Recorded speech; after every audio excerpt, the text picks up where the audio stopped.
Senle, kalbimin her atışı senden ibaret.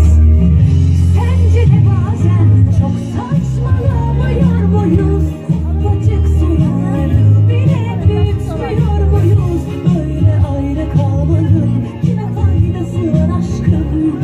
Mutlu olmayı hak etmiyor muyuz?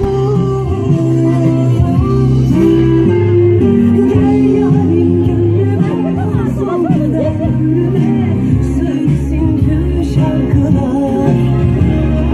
Sevdamız bir melek uçuyor göklerde, kıskansın tüm aşıklar.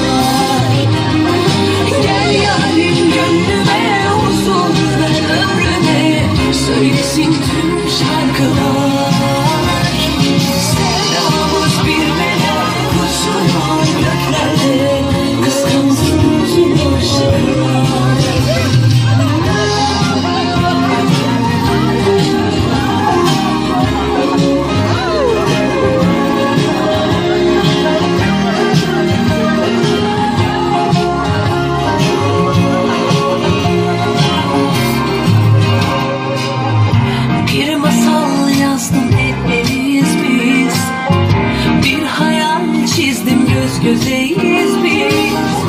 Bir dünya diledim sadece senle, kocaman harflerle aşk eşittir biz. Bir rüya gördüm aşktan ibaret, aşk dediğin yani senden ibaret.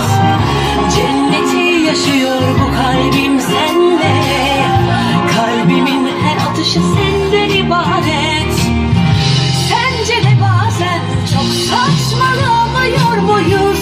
Ufacık sorunları bile büyütmüyor muyuz? Böyle ayrı kalmanın kime faydası var aşkım? Mutlu olmayı hak etmiyor muyuz? Gel yarim gönlüme, huzur ver ömrüme, söylesin tüm şarkılar. Sevdamız bir melek uçuyor göklerde, kıskansın tüm aşıklar. Gel yarim gönlüme, huzur ver ömrüme, söylesin tüm şarkılar.